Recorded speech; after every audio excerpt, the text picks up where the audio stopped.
Dark Souls 1. I love this game. I can't stop playing it right now, so I wanted to try it in the challenge run style using just basic starting weapons. So here we are, using the Thief's Dagger. It's got bad damage, it's got awful range, but at least I can get bleed damage on 3 classes? I don't know. I miss a lot. You're going to see this throughout the video. And the fights take a long time because there's so much danced around trying to find an opening to get in close enough to stab these guys.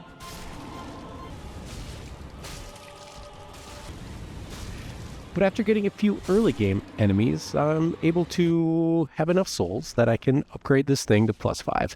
That should help.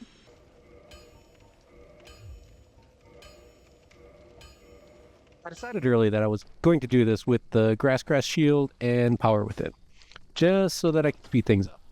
I was a little bit worried I was going to fall off and this was going to be a problem, but I got it off, no problem. I got it. I know I'm going to appreciate this boost, especially with Quayle. She took a minute.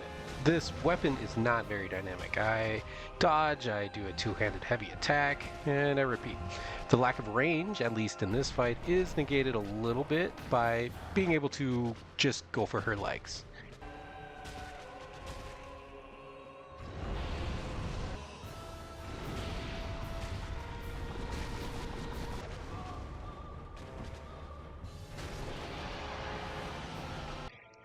I ring the second bell and answer this guy's question wrong, so he didn't get on my way. So I moved with myself. Except his snakes killed me, so I got mad and then I killed her. Joke is ultimately on me. I just lost fast travel. Moving on to Capra Demon. This is the best opening fight. Am I right? I managed to get to a safe place eventually, and like the gargoyles, have a much better time when it's just the one enemy.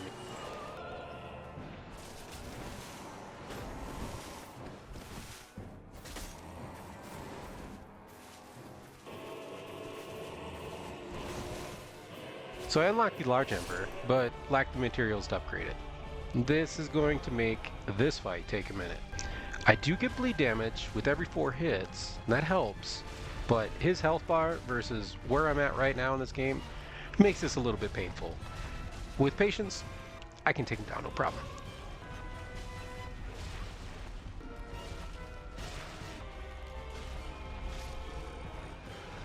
Okay, so I consider this the first true test of my Thief's Dagger run.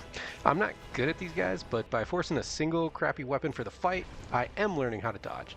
There is a painful amount of running around. Thankfully, you don't have to watch that. But once I bait the right attacks, it gives me a window that I can eventually make this a one-on-one fight with Smoke, who I think is the easier of the two.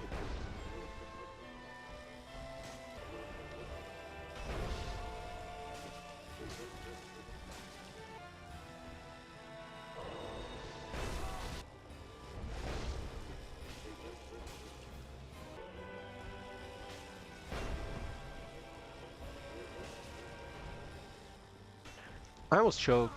This seems to be a theme, which could be really painful considering the length of these fights, but the fast roll and my dagger stabs come through in the end.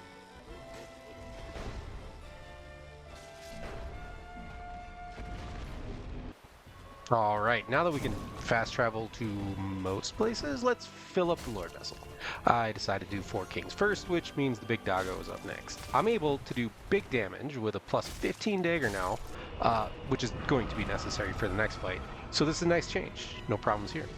I drop down to the abyss with the stone armor I grabbed before doggo, and things are fine, despite my inability to get away from the grab attacks. I should really get better at that. It's really not a problem though, it just slows the fight down. I'm still able to do enough damage to take these guys out before multiple kings are able to spawn on the field. Emil, he makes me feel so OP, and I move on to the second Lord Soul. At this point in the run, the lack of range becomes really noticeable. I spent a lot of time here missing him, but again, patience is the key, especially with all of the skellies slapping me around. I pull off a heal after my Estus expires, let him take out the mob with his area attack, and then get in the final slashes.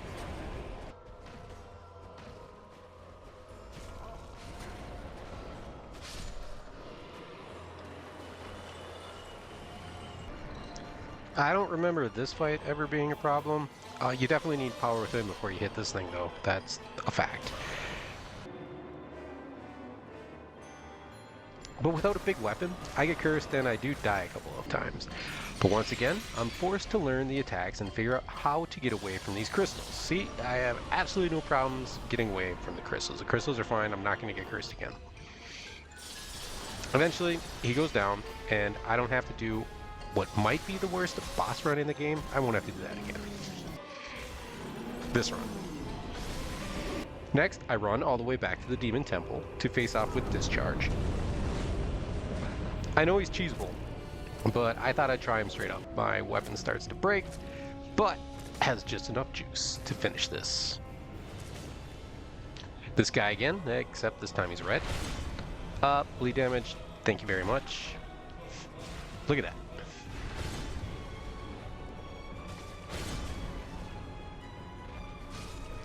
So this is like my 5th or 6th Dark Souls 1 playthrough, and this is the first time I found this platform just to the right of the entrance. This is also the first time I took out his tail. Didn't know you could do that. Pretty cool.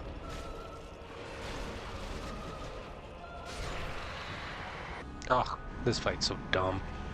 I could probably find it out there, but I don't know if this is possible to do in one go, getting all 3, because I mean, I got the right side. I think that's the easier way to go. And then you get to the left.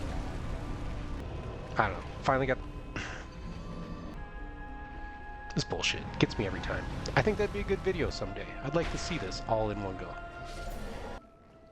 Alright, this guy dies. Pretty decent damage. Just had a couple of run-ups. And then I remember I forgot the butterfly. But I figured I may as well take out the Hydras, get ready for the big DLC before I do that. This wasn't too bad. I would like some range on the weapon, better yet maybe even some arrows, but every once in a while I pop up from my rolls in just the right position and get my attack in. One hit usually does it. This fight is weird, man. Alright, up next we got the butterfly, and down in one cycle. And Tortoise Demon, I forgot all about the Tortoise Demon. Okay, so we're gonna do the painted world, but I never actually killed the old dragons with melee in the normal game, so I get some practice on this guy. I find that he's actually pretty easy. You just kind of get out of the way of the spit. So, not scary at all. And here we are, now in the painted world to do round 2 with this old dragon.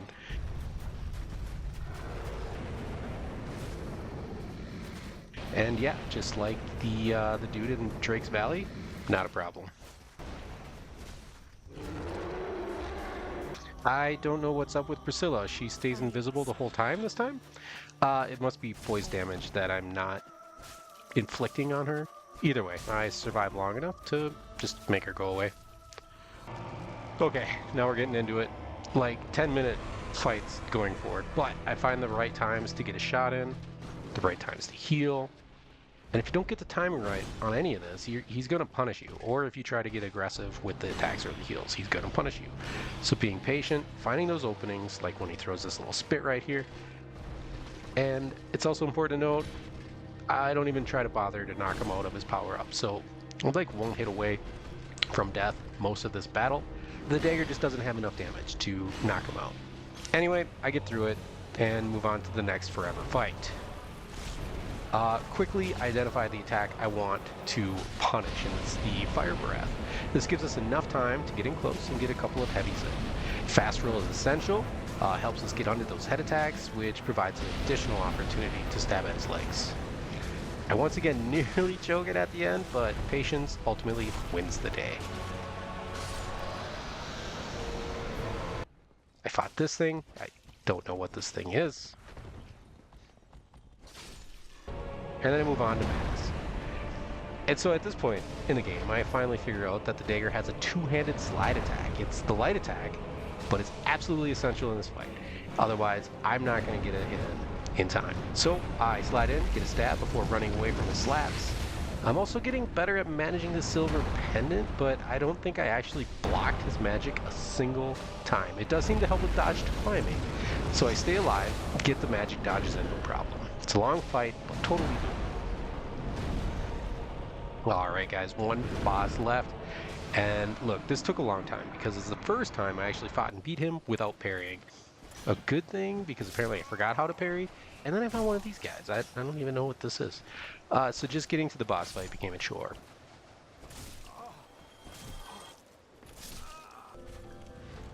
Eventually I had the one fight where I had his moves down. He has 3 or 4 swing standard attack that gives an opening after he's complete with that little combo. And then of course baiting the grab gives you another opportunity to either attack or heal. And after was probably the most attempts of the whole run, Quinn goes down. It's not bad and a lot of fun actually, beating the game without an OP weapon. Up next, I think I'm gonna try Scimitars.